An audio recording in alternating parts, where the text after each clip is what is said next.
मैं भी गीत सुना सकता हूँ शबनम के अभिनंदन के, जोड़ना मुझसे एक साथ। मैं भी गीत सुना सकता हूँ शबनम के अभिनंदन के, मैं भी ताज पहन सकता हूँ नंदनवन के चंदन के, लेकिन जब तक संसद पगडंडी से संसद तक कोलाहल है, तब तक केवल गीत लिखूंगा जनगण मन के क्रंदन के, तब तक केवल गीत लिखूंगा कंदन के। जब पंछी के पंखों पर हों पहरे बम के गोली के, जब पिंजरे में कैद पड़े हों सुर कोयल की बोली के, जब धरती के दामन पर हो दाग लहू की होली के, कोई कैसे गीत सुना दे बिंदिया कुमकुम रोली के, कोई कैसे गीत सुना दे बिंदिया कुमकुम रोली के। मैं झोंपड़ियों का चारण हूँ आंसू गाने आ, मैं भी किसान का बेटा हूँ। मैं किसान नहीं हूँ, मैं किसान का बेटा हूँ। किसान किसान के आंसू, आंसू की वेदना, वेदना की त्रासदी, त्रासदी की विसंगति गाता रहा हूँ पिछले 45 सालों से, 45 सालों से। और मैं किसान का बेटा हूँ, जानते हो क्यों बता रहा हूँ? मैं जिस भी दिन कविता सुनाता हूँ मैं रोज बताता हूँ मैं किसान का बेटा हूँ। बेटे बैठ जाओ, ऐसे नहीं उठेंगे आप। मैं पहली बार आया हूँ इसलिए आप ये भी सीखो कविता सुनी कैसे जाती है। ये कोई पार्लियामेंट नहीं है जिसका मन करेगा जब उठ के चल देगा। अच्छे संसद नहीं है ये अनुशासनहीनता वहाँ होती है, कवि सम्मेलन के सदन में नहीं होती, नहीं होती। बताता हूँ मैं रोज कि मैं किसान का बेटा हूँ। जानते हो क्यों? मैं एक बार लाल किले में कविताएं सुना रहा था, चौधरी देवीलाल सामने बैठे थे। उन्होंने मेरी कविताएं सुनी और कविताएं सुनकर मंच पर आए और आकर बोले अगला प्रधानमंत्री किसान का बेटा होना चाहिए। मैं उसी दिन से बताता फिर रहा हूँ कि मैं किसान का बेटा हूँ। अच्छे बस मैंने चाय नहीं बेची, ये मुझे पता नहीं था कि पहले उनका नंबर लगता है। सुनिए मन से सुनिए। मैं झोपड़ियों का चारण हूँ आंसू गाने आया हूँ, घायल भारत माता की तस्वीर दिखाने ला। एक एक दृश्य देखना क्या ये देश। भगवती चेयरमैन साहब आपको बताता हूँ, कहाँ बनेंगे मंदिर मस्जिद, कहाँ बनेगी राजधानी। जिस मुल्क में 3 लाख लोग एक साल में भूख से मर जाएं, वो मुल्क मंदिर मस्जिद की लड़ाई लड़ता है। कहाँ बनेंगे मंदिर मस्जिद, कहाँ बनेगी राजधानी। मंडल और कमंडल पी गए सबकी आंखों का पानी। प्यार सिखाने वाले बस्ते मजहब के स्कूल गए। इस दुर्घटना में हम अपना देश बनाना भूल गए। कहीं बमों की गर्म हवा है और कहीं त्रिशूल जले। सौंचरैया सूली टंग गई, पंछी गाना भूल चले। आँख खुली तो पूरा भारत नाखूनों से त्रस्त मिला। जिसको जिम्मेदारी दी वो घर भरने में व्यस्त मिला। जिसको जिम्मेदारी दी वो घर भरने क्या यही सपना देखा था भगत सिंह की फांसी ने। जागो राजघाट के गांधी तुम्हें जगाने आया हूँ, घायल भारत माता की तस्वीर दिखा। 6 लाइन और पढ़ता हूँ।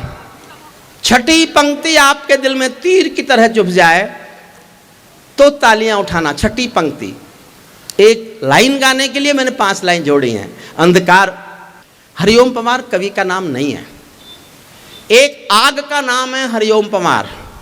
उस आग का नाम हरिओम पमार है जिसको छूओगे तो जलोगे भी तुम, और छू नहीं सके तो छूने के लिए तरसोगे भी तुम।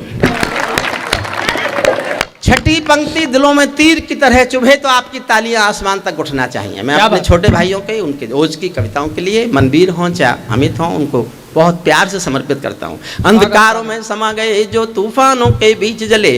अंधकारों में समा गए जो तूफानों के बीच जले। मंजिल उनको मिली कभी जो 4 कदम भी नहीं चले। क्रांति कथानक कौन पड़े हैं गुमनामी की बाहों में। गुंडे कसकर तने खड़े हैं राजमहल की राहों में। यहाँ शहीदों की पावन गाथाओं को अपमान मिला। डाकू ने खादी पहनी तो संसद में सम्मान मिला। डाकू ने खादी पहनी तो। और साहब मैंने कभी कल्पना भी नहीं की थी कि ग्रामीण अंचल के लोग इस तरह से कविता को प्यार कर सकते हैं, कविता को सुन सकते हैं। और मैं एक बात बिना कहे चला जाऊंगा तो मेरे मन पर बोझ रहेगा। मैं 25 साल लाल किले गया हूं कविताएं सुनाने, 25 साल। लेकिन जिस मन से आपके विद्यालय में आपने कविताएं सुनी हैं या सब छोटे भाइयों को सुना है, मुझे सुन रहे हैं, मैं 25 साल के लाल किले के 25 कवि सम्मेलन आपके इस एक कवि सम्मेलन पर न्योछावर करने की घोषणा करता हूं। मैं तो ये सोच रहा था 11 महीने से कमाया नहीं है, चलो पैसे मिल रहे हैं, चुपचाप ले आओ, कोई सुनो मत सुनो करके। और आप जब तक सुनते रहेंगे मैं सुनाता रहूंगा, ये आपको वचन देता हूं। बस आप जुड़ के सुन लीजिए। मुझमें आप ना कोई राजनीतिक पार्टी देख सकते हैं, मुझमें आपको सिर्फ और सिर्फ देश दिखाई देगा, सिर्फ देश। अंधकारों में समा गए जो तूफानों के बीच जले, मंजिल उनको मिली कभी जो 4 कदम भी नहीं चले। क्रांति कथानक गौन पड़े हैं गुमनामी की बाहों में, गुंडे तस्कर तने खड़े हैं राजमहल की राहों में। यहाँ शहीदों की पावन गाथाओं को अपमान मिला, डाकुओं ने खादी पहनी तो संसद में सम्मान मिला। राजनीति में लौह पुरुष जैसा सरदार नहीं मिलता, लाल बहादुर जी जैसा कोई किरदार नहीं मिलता।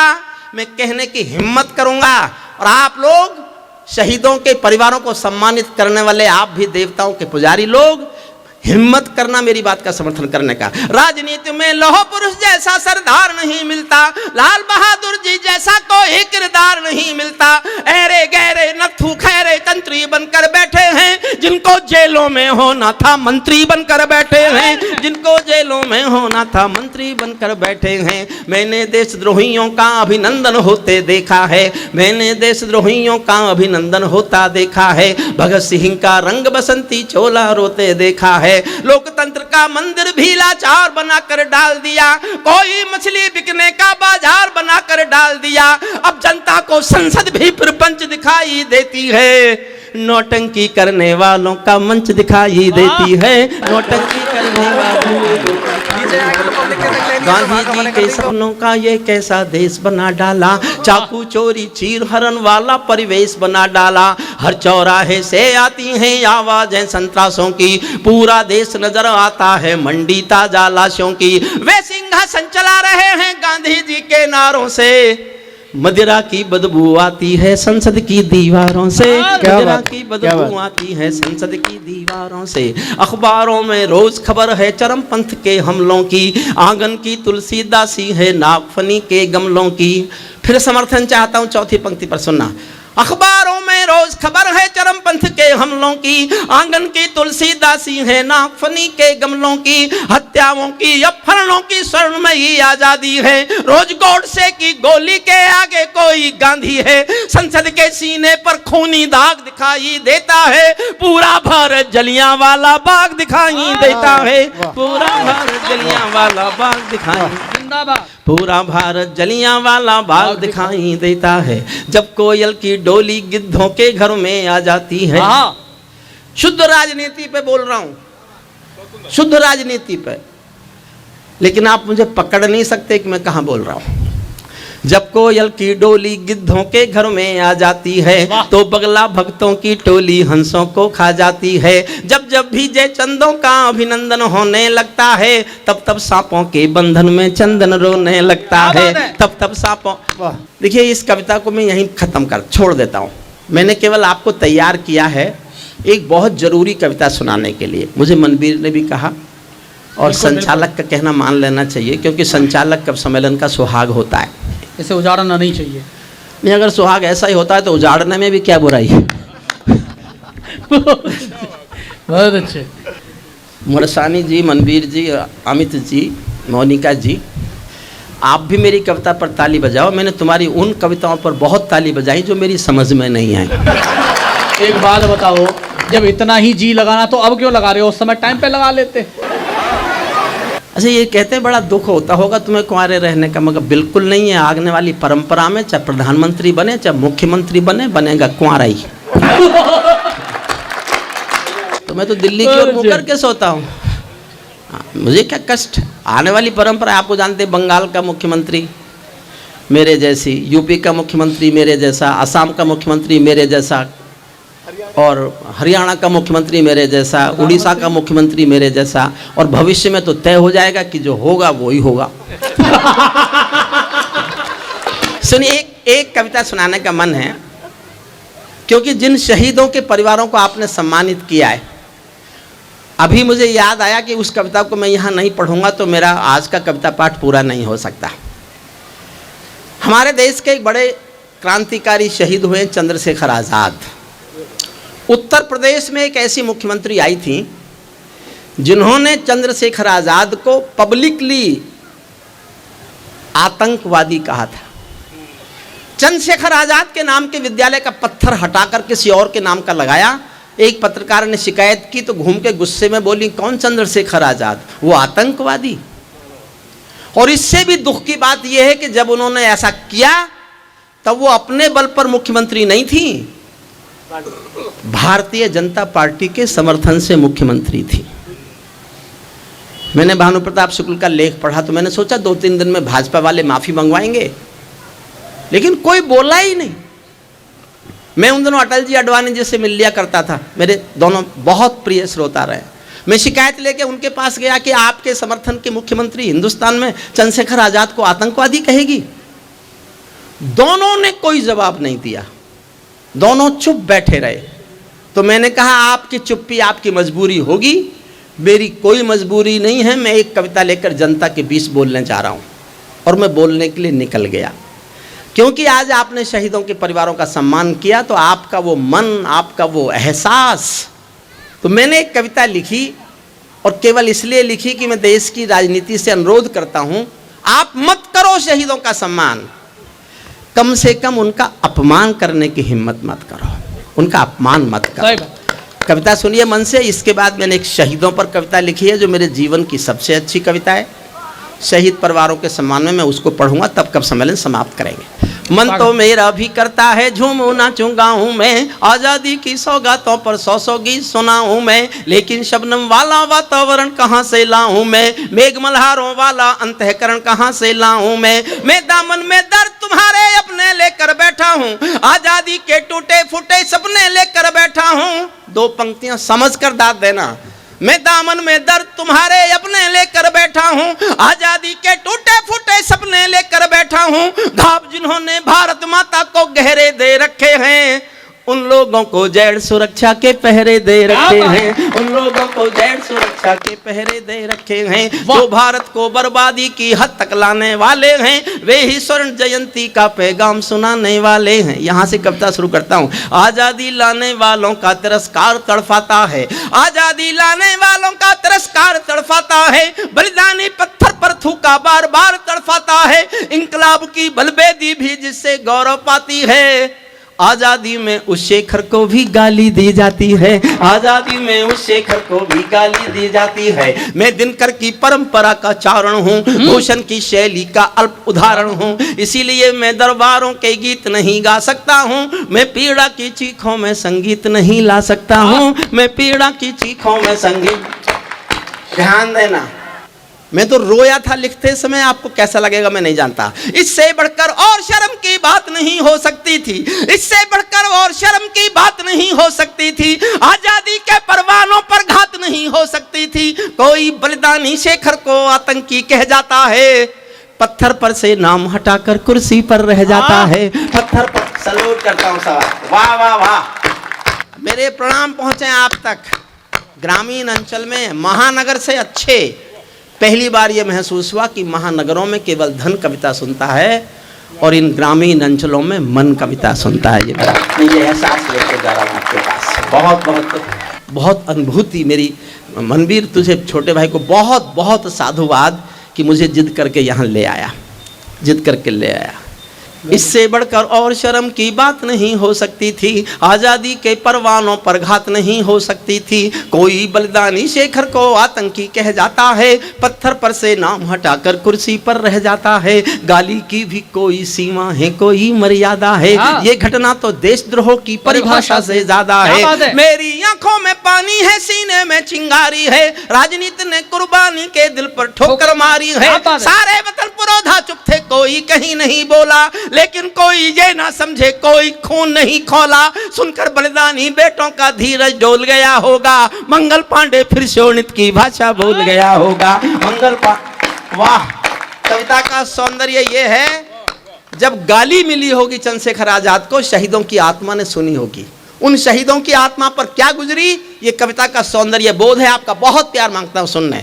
कोई सारे वतन पुरोधा चुप थे, कोई कहीं नहीं बोला, लेकिन कोई ये ना समझे कोई खून नहीं खोला। सुनकर बलिदानी बेटों का धीरज डोल गया होगा, मंगल पांडे फिर शोणित की भाषा बोल गया होगा। सुनकर हिंद महासागर की लहरें तड़फ गई होंगी, शायद बिस्मिल की गजलों की बहरें तड़फ गई होंगी। नील गगन में कोई पुच्छल तारा टूट गया होगा, अशफाकुल्लाह की आंखों में लावा फूट गया होगा। होगा, अशफाकुल्लाह की आंखों में लावा फूट गया होगा, भारत भू पर मरने वाला टोला भी रोया होगा, इंकलाब का रंग बसंती चोला भी रोया होगा, चुपके चुपके रोया होगा संगम तीरथ का पानी, आंसू आंसू रोई होगी धरती की चूनरधानी, एक समंदर रोई होगी भगत सिंह की कुर्बानी। क्या यही सुनने की खातिर फांसी झूले सेनानी, क्या यही सुनने की खातिर फांसी। और साहब जब बताई दिया कि मैं जाट कुल में पैदा हुआ हूं, तो जाटों को गुस्सा बहुत आता है बिना बात, क्योंकि वो दिमाग से नहीं दिल से काम लेते हैं। दुनिया में सारी बीमारी इसलिए है कि लोगों के दिलों में दिमाग आ गया। अगर लोगों के दिमाग में दिल पहुंच जाए तो सारे संसार की समस्या। क्या बात है। समस्या। क्रोध मुझे भी आता है, मुझे भी आया था। इस घटना को सुनकर मुझे बहुत क्रोध आया था। मैं उस क्रोध को कैसे दिखा सका? अगर आपको लगे कि इस जाट कुल के किसी बेटे को ये क्रोध ऐसे ही दिखाना चाहिए था, तो मैं ऐसी तालियां सुनना चाहता हूं जो मुझे याद रहें। 11 महीने से तालियां नहीं सुनी हैं, मैं अगले 11 महीने तक आपकी तालियों की गूंज अपने कान में महसूस करता रहूं। इतना प्यार चाहता हूं। 4 लाइन सुनना। चुपके चुपके रोया होगा संगम तीरथ का पानी, आंसू आंसू रोई होगी धरती की चूनरधानी, एक समंदर रोई होगी भगत सिंह की कुर्बानी, क्या यही सुनने की खातिर फांसी झूले सेनानी। जहां मरे आजाद पार्क के पत्ते खड़क गए होंगे, जहां मरे आजाद पार्क के पत्ते खड़क गए होंगे, शायद शेखर बाजू जी के, शायद तब शेखर जी के भी बाजू फड़क गए होंगे। पल दो पल को शायद उनकी निदिया भाग गई होगी, पल दो पल को शायद उनकी निदिया भाग गई होगी, फिर पिस्तौल उठा लेने की इच्छा जाग गई होगी, फिर पिस्तौल एक बार दोनों हाथ उठाकर तालियों के साथ एक बार। क्या बात। शेखर महायज्ञ का नायक। आश्चर्य सचमुच ये है कि मैं 11 महीने बाद गा रहा हूँ, हालांकि गलतियाँ कहीं कहीं हो रही हैं, मुझे पता चल रहा है। आपको तो पता चल नहीं रहा होगा, क्योंकि इसने इससे पहले मुझे गाते देखा नहीं है। भगवती प्रसाद जी ने यूट्यूब पर सुन रखा है, तो उतना अच्छा मैं नहीं गा रहा हूँ, ये मैं जानता हूँ, लेकिन फिर भी आप बहुत मन दे रहे हैं, सुनिएगा। शेखर महायज्ञ का नायक गौरव। एक आधी मिनट में बताता हूँ शेखर क्या थे। आपने कुछ भी कह दिया उनके लिए। मैंने जब शेखर पर लिखा तो मैंने बहुत पढ़ा। 2 बातें वो बताने जा रहा हूँ आपको जो आपने कहीं कभी सुनी नहीं होंगी। 700 लोग अंग्रेजों ने इसलिए नौकरी पर रखे हुए थे कि वो चंद्रशेखर आज़ाद को पहचान लें। पहचानने के लिए 700 लोगों को नौकरी दे रखी थी अंग्रेजों ने। और एक बात आपको वो बताने जा रहा हूँ जो दुनिया के क्रांतिकारियों के इतिहास में केवल और केवल चंद्रशेखर आज़ाद के नाम से जुड़ी है। इकलौता बेटा था चंद्रशेखर आज़ाद। माता पिता रहते थे भावरा, एक जगह है झाबुआ जिले में मध्य प्रदेश में, वहाँ रहते थे। गरीब थे। चंद्रशेखर आज़ाद की पार्टी बैंक ये खजाने लूटती थी सरकारी, आज़ादी की लड़ाई के लिए हथियार खरीदने के लिए। एक दिन किसी ने आकर ये कहा कि चंद्रशेखर, जो पैसा तुम लूटते हो वो तुम्हारे संदूक में रहता है, इसकी चाबी तुम्हारे पास है। तुम जानते हो तो घर में तुम्हारे माँ बाप के पास खाने को, रोटी के लिए पैसा नहीं है। माँ बाप भूखे मरने के कगार पर हैं, कम से कम इतना पैसा तो घर भेज दे इस संदूक में से कि तेरे माँ बाप रोटी खा लें। तो चंद्रशेखर आज़ाद एक पल को उनकी आंखें लाल हुईं और लाल आंखों से बोले कि माँ बाप क्या सिर्फ मेरे हैं और क्रांतिकारियों के नहीं है?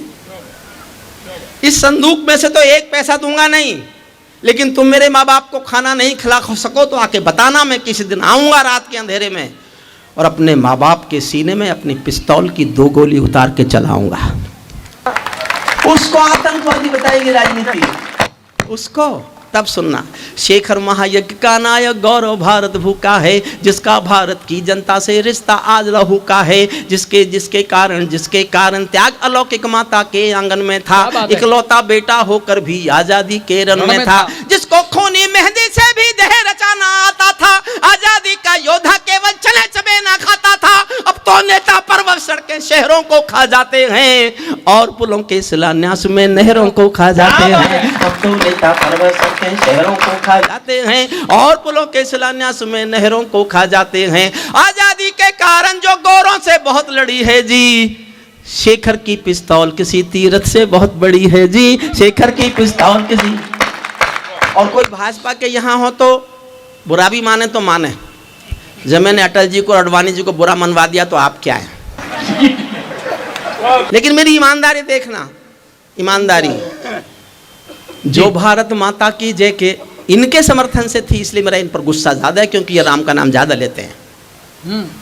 जो भारत माता की जय के नारे गाने वाले हैं, जो भारत माता की जय के नारे गाने वाले हैं, राष्ट्रवाद की गरिमा गौरव ज्ञान सिखाने वाले हैं, जो छोटी छोटी बातों पर संसद में अड़ जाते हैं, श्री राम मंदिर मुद्दे पर सड़कों पर लड़ जाते हैं, 60 दिनों तक स्वर्ण जयंती रथ लेकर जो घूमे थे, आजादी की यादों के पत्थर पूजे थे, चूमे थे, इस घटना पर चुप बैठे थे, सबके मुंह पर ताले थे, तब गठबंधन क्यों नहीं तोड़ा जो तुम हिम्मत वाले थे, तब गठबंधन क्यों नहीं तोड़ा जो तुम हिम्मत।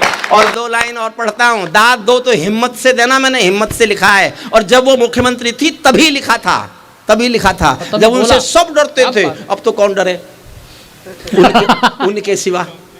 मैंने तभी लिखा था, सुनिएगा। इस घटना पर चुप बैठे थे, समर्थन चाहता हूं पूरा सदन का, इस घटना पर चुप बैठे थे, सबके मुंह पर ताले थे, तब गठबंधन क्यों नहीं तोड़ा जो तुम हिम्मत वाले थे, तुम सत्ता में शामिल थे, 2 टूक डांट भी सकते थे, तुम सत्ता में शामिल थे, 2 टूक डांट भी सकते थे, जो जीभ शहीदों पर थूके वो जीभ काट भी सकते थे, जीभ शहीदों पर थूके वो जीभ। अंतिम छंद पढ़ता हूं कविता का, जो सीने पर गोली खाने को आगे बढ़ जाते थे भारत। आप शुद्ध कविता सुनना, शुद्ध कविता, थोड़ी सी देर, 1 मिनट।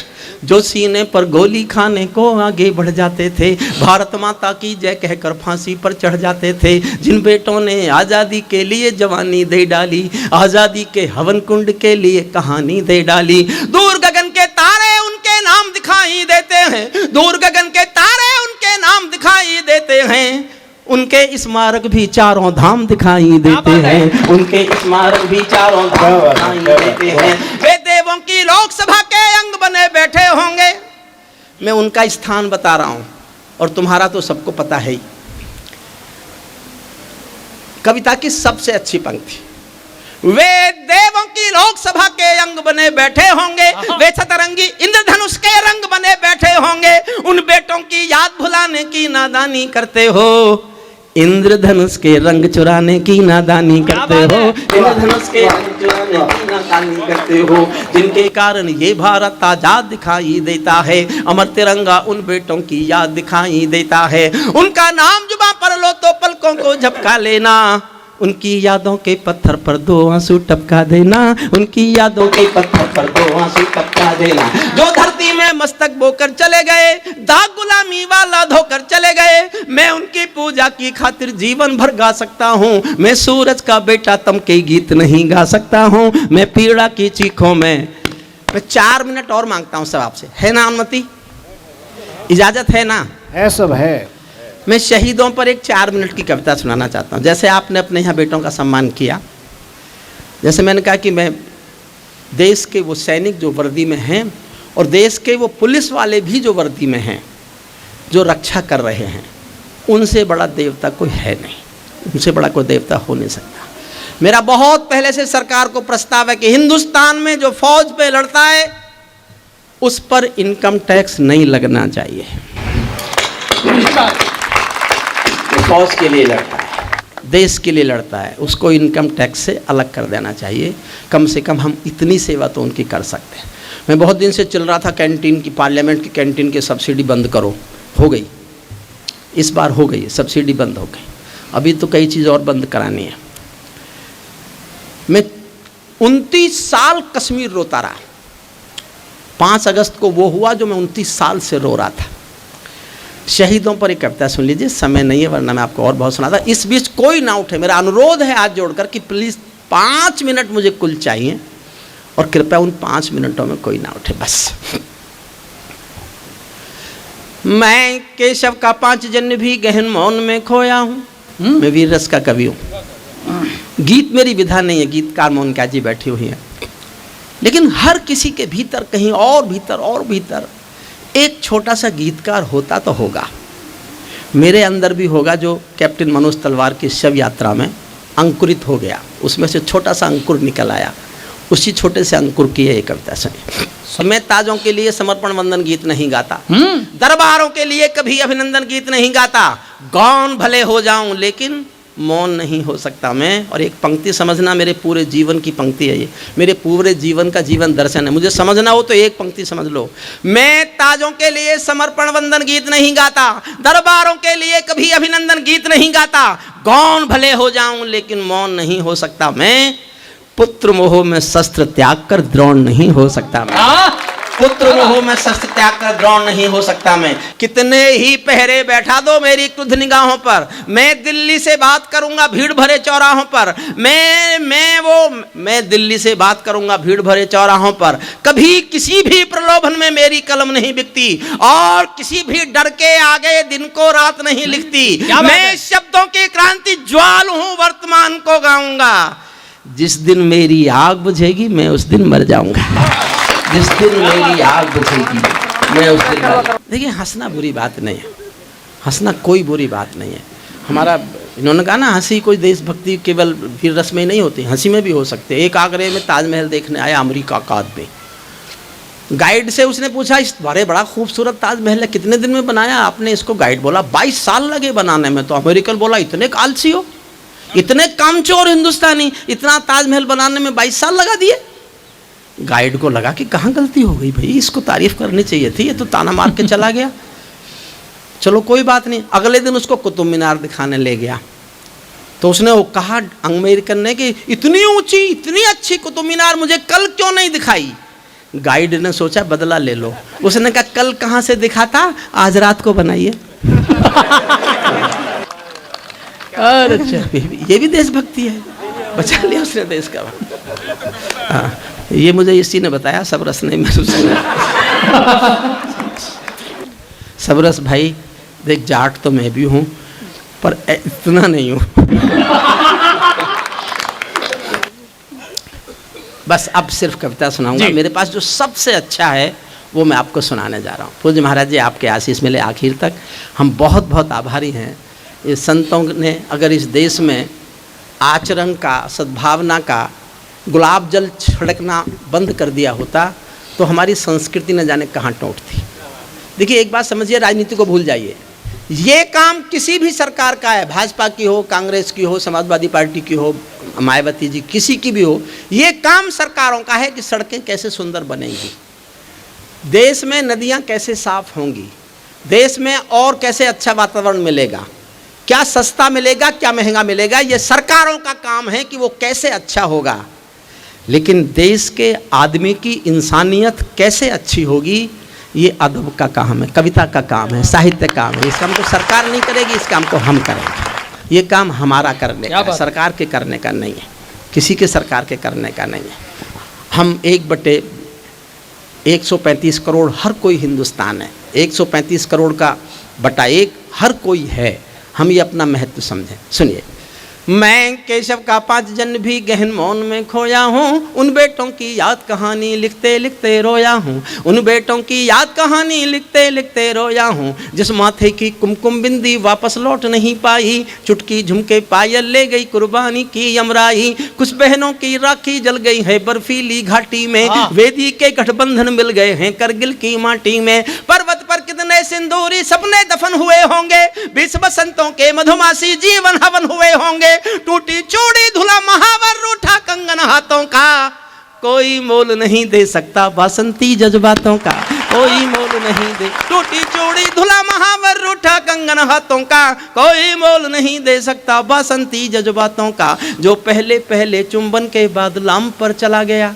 वाह, एक पल का एहसास जीना मेरे साथ में। फतलाल अग्रवाल जी, प्रिंसिपल साहब, मैनेजर साहब, आदरणीय भगवती शर्मा जी और मेरे छोटे भाई बहन, सबको समर्पित करता हूँ।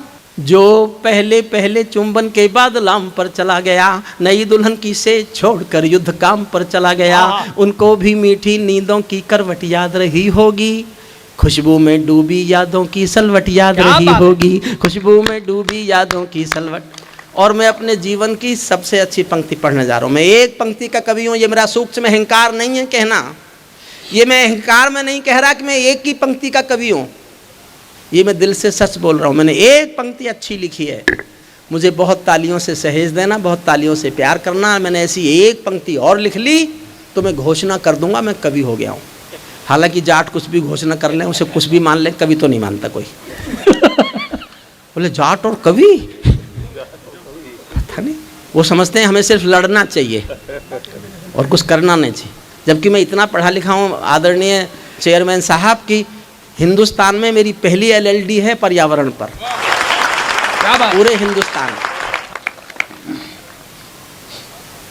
जो पहले पहले चुंबन के बाद लाम पर चला गया, नई दुल्हन की से छोड़कर युद्ध काम पर चला गया, उनको भी मीठी नींदों की करवट याद रही होगी, खुशबू में डूबी यादों की सलवट याद रही होगी। उन आंखों की 2 बूंदों से 7 सागर हारे हैं। मैंने इससे अच्छा कुछ नहीं लिखा साहब, संभालना मेरी पंक्ति। उन आंखों की 2 बूंदों से 7 सागर हारे हैं, जब मेहंदी वाले हाथों ने मंगलसूत्र उतारे हैं, जब मेहंदी वाले।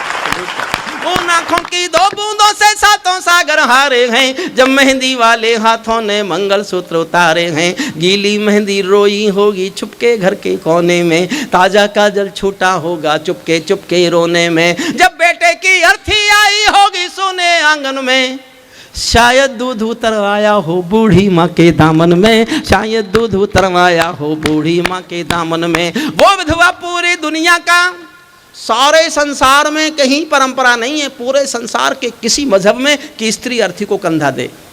आपके भरतपुर के पास एक गांव है अजान, वहाँ का एक बेटा शहीद हुआ था वीरेंद्र सिंह। ये कल्पना नहीं है, सत्य घटना है। जब सेना उसका शरीर लेकर आई तो उसकी पत्नी ने गांव वालों की मर्जी के खिलाफ, सेना के अफसरों की मर्जी के खिलाफ शादी के दिन के कपड़े पहने और शमशान घाट तक अपने पति की अर्थी को कंधा दिया। ये दुनिया की पहली घटना थी। और साहब आपको आश्चर्य होगा, कुछ दिन पहले मेरे पास एक फ़ोन आया, अंकल मैं ब्रजेश बोल रहा हूँ। अच्छा मैं नहीं जानता था, मैंने कहा कौन बेटा, कौन ब्रजेश है? बोले आप अपनी कविता में चर्चा करते हो ना शहीद वीरेंद्र सिंह जी की, मैं उनका बेटा हूँ और मेरी माँ आपसे बात करना चाहती है। तो मेरे लिए तो ये एक मेरा सौभाग्य था कि एक उस देवी की आवाज़ मुझे सुनने को मिलेगी जिसने अपना सुहाग देश के लिए दिया। लेकिन उनकी माँ इतने सालों बाद भी, इतने साल हो गए, मुझसे बस ये कहा कि आप उनका बड़ा सम्मान किया है आपने देश में कविता में गाकर, और वो रोने लगी। उसके बाद नहीं बोल पाई। इस एक पंक्ति को भी मैं समझता हूँ एक महाकाव्य से बढ़ी है। कोई संसार में पहली घटना घटे, इससे बड़ा क्या महाकाव्य होगा। मैंने एक पंक्ति लिखी है बस।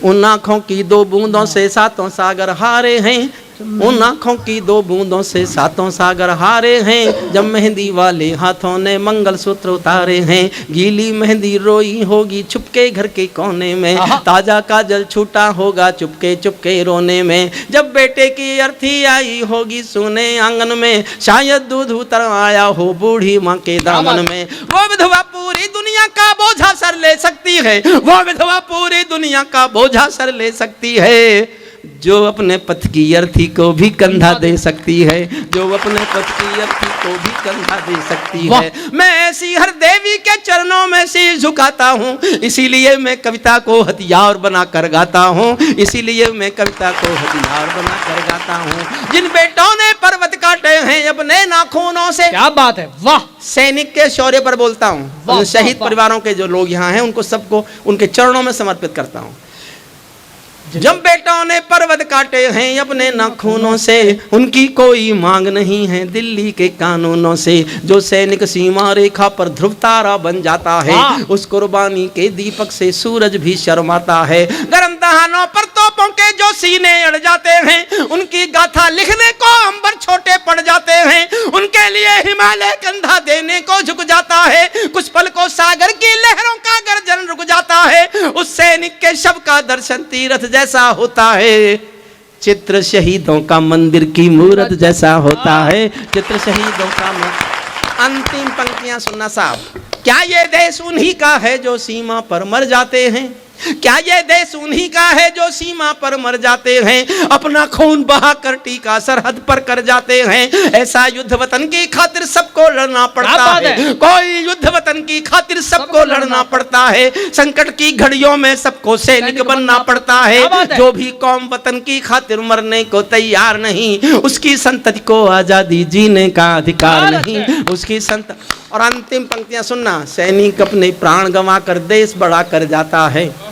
अंतिम पंक्ति मेरा अंतिम प्रणाम आपसे, आपको प्रणाम सैनिक की तरफ। और मैं फिर दोहराता हूँ, जो अच्छा हुआ इस विद्यालय का है, प्रिंसिपल साहब का है, मैनेजर साहब का है, शिक्षकों का है, हमारे मुफत्तलाल अग्रवाल जी का है, मनबीर भाई का है, और चेयरमैन साहब आपका यहाँ लाने का है।